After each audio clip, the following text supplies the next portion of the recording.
দলবিরোধী কাজের অভিযোগে তৃণমূল থেকে সাসপেন্ড ভরতপুরের বিধায়ক হুমায়ুন কবির। হুমায়ুনের বিরুদ্ধে ভোটের আগে বিজেপির সঙ্গে আতাতের অভিযোগে সরব খোদ ফিরহাদ হাকিম।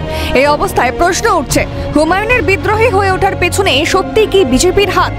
বাংলা থেকে তৃণমূলকে হাঁটাতেই কি বিজেপি পরোক্ষভাবে ইন্ধন দিচ্ছে হুমায়ুনকে? ওয়াকিবহাল মহল স্মরণ করিয়ে দিচ্ছে হুমায়ুনের অতীত।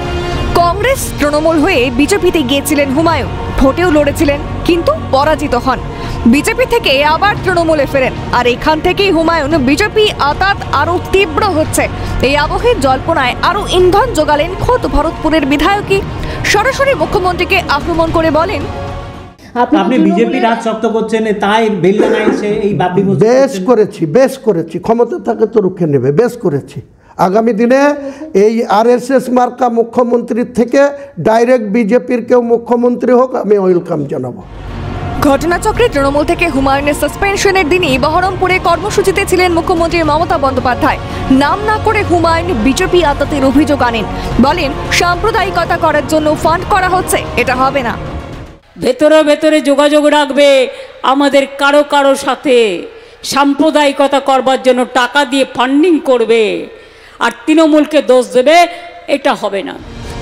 ঘটনাচক্রে তৃণমূল থেকে সাসপেনশনের ঘোষণা সামনে আসার পরই ক্ষুব্ধ হুমায়ুন আলাদা দল গড়ার ঘোষণা করেন। আর এখান থেকেই বঙ্গ রাজনীতির নতুন সমীকরণ নিয়ে নতুন করে জল্পনা ঘনীভূত হচ্ছে। প্রশ্ন উঠছে, ২৬-এর বিধানসভায় কি প্রতিদ্বন্দ্বিতা করবে হুমায়ুনের নতুন দল? প্রতিদ্বন্দ্বিতা করলে কতগুলো আসনে লড়বে? যাবতীয় জল্পনার অবসান করে হুমায়ুনের দাবি ১৩৫টি আসনে লড়বে তার তৈরি করা দল। আপনি যে নতুন দল করবেন, তারপরে আপনি কি নির্বাচনে লড়বেন? নিশ্চয় লড়বো, ১৩৫টা সিটে লড়বো, ২৯৪-এর মধ্যে ১৩৫টা সিটে লড়বো। উল্লেখ্য, সদ্য সমাপ্ত বিহার বিধানসভা নির্বাচনে আসাদউদ্দিন ওয়েসির এআইএমআইএম এবং প্রশান্ত কিশোরের জেএসপি একাধিক আসনের প্রতিদ্বন্দ্বিতা করেছিলেন। শতাংশের বিচারে সব দলের থেকে আরজেডির ভোট প্রাপ্তির হার সর্বোচ্চ, কিন্তু সেই অনুযায়ী আসন পায়নি লালু তেজস্বীর দল। ওয়াকিবহাল মহলের মতে এআইএমআইএম এবং জেএসপি বিরোধী ভোট কেটে সুবিধে করে দিয়েছে বিজেপিকে। পৃথক দল করে হুমায়ুন কি সেরকমই কিছু করতে চলেছে বঙ্গ রাজনীতিতে? এই অবস্থায় সতর্ক মুখ্যমন্ত্রী নাম না করে হুমায়ুন কবিরকে পোকামাকড় কটাক্ষ ছুড়ে দিয়েছেন। বলেন, কিছু পোকামাকড় থাকবে, তারাও তো প্রকৃতির জীব, ওদের সরিয়ে দিয়ে নিজের কাজটা করতে হবে। কেউ কেউ টাকা খেয়ে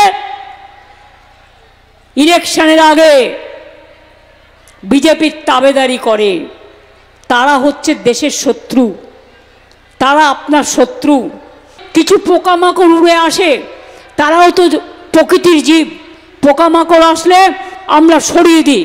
কিছু পোকামাকড় থাকবেই, জগৎ চলবে, জীবন চলবে, দেশও চলবে, বাংলাও চলবে, কিন্তু পোকামাকড়কে আমরা সরিয়ে দিয়ে আমরা আমাদের কাজটা করব নিজেদের মতো করে। বাংলায় ২৬-এর বিধানসভা নির্বাচনের পরিস্থিতি কোন দিকে যায় এখন সেটাই দেখা।